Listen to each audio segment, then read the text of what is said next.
Welcome to this explainer. Okay, I want you to imagine something with me. Picture a luxury cruise vessel, 150 passengers and crew from 23 different countries, setting sail for an absolute dream trip to the remote islands of the South Atlantic and Antarctica. Sounds incredible, right? Well, in April 2026, aboard the MV Hantavirus, that joyful journey rapidly mutated into a terrifying real-life medical mystery that caught the attention of the entire globe. Today, we're going to break down exactly what happened, the invisible threat that hijacked this ship, and what it all means for us. To make sense of all this, we'll quickly walk through the cruise ship mystery itself, what hantavirus actually is, its history, the incredibly rare Andes strain, why this isn't the next pandemic, and finally, how you can stay safe. Let's start with part 1, the cruise ship mystery, how a vacation turns deadly. So on April 1st, the MV Hantavirus departed Ushuaia, Argentina. Everything was totally fine for the first few days. But then, a 70-year-old Dutch passenger developed what just seemed like a mild fever and a headache. Just days later, his condition absolutely plummeted. He suffered severe breathing difficulties, and on April 11th, he tragically died right there on the ship, and nobody knew why. Fast forward to April 24th, the ship docks near Africa at St. Helena, and his grieving wife disembarks with his body. But tragically, the nightmare wasn't over. She collapses at the airport and dies on April 26th en route to Amsterdam. Back on the ship, things are getting worse. By May 2nd, a third person, a German woman, passes away, prompting an urgent red alert notification to the World Health Organization. Denied docking at Cape Verde, the ship was effectively turned into a floating quarantine zone until it finally found refuge in Tenerife on May 10th. Which brings us to part 2. What is hantavirus? Unmasking the killer. So medical teams obviously had to figure out what was hunting these passengers, right? To unmask the killer, they turned to the PCR test. Now, you probably remember these from the COVID era. Doctors took minute samples from the patients and used this molecular biology technique to amplify specific DNA segments.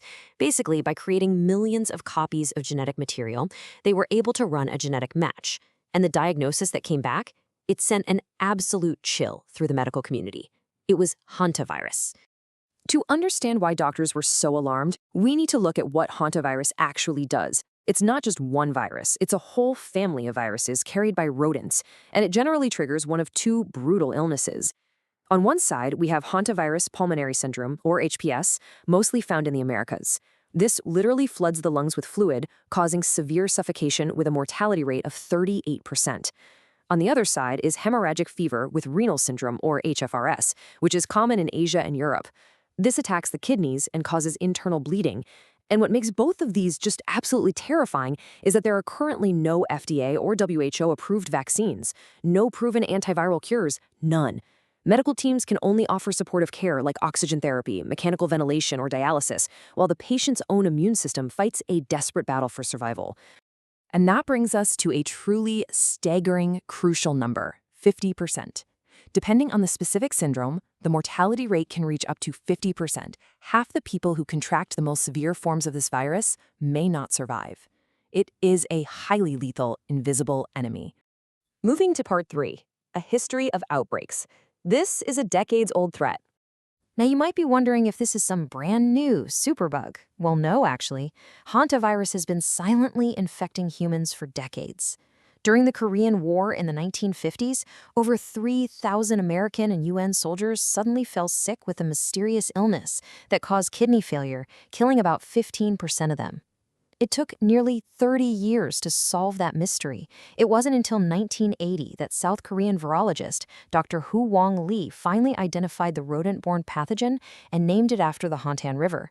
Then, in 1993, a devastating outbreak hit the Navajo Nation in the U.S., killing young, totally healthy people at an initial rate of 75%. And it is a truly global issue. Between 2005 and 2008, researchers even found hantavirus antibodies among rat catchers and warehouse workers in India, proving the virus was circulating quietly over there too. That 1993 Navajo outbreak is super interesting, because it shows us exactly how deeply tied this virus is to our environment. It wasn't just random, it was a chain reaction, like a giant, tragic domino effect. Step 1, the El Niño weather pattern brought unusually heavy rains. Step 2, this triggered a massive boom in the local pine nut crop. Step 3, with all that abundant food, the rodent population absolutely exploded. Step 4. These infected mice left droppings that eventually dried out and became airborne dust. And finally, Step 5. Humans simply inhaled that contaminated dust while doing everyday things, like sweeping a shed. It really shows us how a simple shift in the weather can directly lead to a deadly viral outbreak down the line. Which leads us to part 4, the rare Andes strain, human-to-human spread. Okay, so for the longest time, scientists believed hantavirus could strictly only spread from rodents to humans. End of story. But in 1996, an outbreak in southern Argentina completely shattered that assumption. They discovered something called the Andes strain. This is a highly specific, rare variant of the virus that has a very dangerous superpower, confirmed human-to-human transmission. Now, it does require very close, prolonged physical contact, like sharing a bed or intensely caring for a sick loved one, but the simple fact that it can jump directly from person to person is what made the confined, tightly packed environment of a cruise ship so incredibly dangerous. So how on earth did the Andes strain get onto the MV Hantavirus in the first place? Well, investigators traced patient 0 back to that very first victim, the 70-year-old Dutch man and his wife. Before boarding the ship in March 2026, they went on a bird-watching tour in Ushuaia, Argentina. During this tour, they reportedly walked right through a rodent-infested landfill. Because the virus has a very short transmission window, the timing here was tragically perfect. They contracted the virus, boarded the ship almost immediately, and inadvertently brought the human-transmissible Andes strain straight into a closed community. Let's look at part 5, not the next pandemic, why experts stay calm. Okay, I know what you're probably thinking right now. Is this COVID 2.0? Are we looking at global lockdowns, shut borders, and a worldwide health collapse all over again? It is completely understandable to feel that pandemic anxiety bubbling back up, especially when you're seeing news footage of passengers in hazmat suits and Ebola-level isolation units in Germany and South Africa. But let's take a step back and look at the actual science here. You can take a deep breath, because epidemiologists are not hitting the global panic button. And it really all comes down to this number: 1 day. Unlike COVID-19, which spreads super easily through aerosols in the air from all the way across a room, the Andes strain of hantavirus requires extreme close contact. Furthermore, its transmission window, the actual time an infected person is contagious to others, is incredibly small.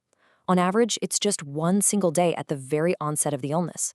You don't have asymptomatic spreaders walking around a supermarket unknowingly infecting dozens of people over a 2-week period.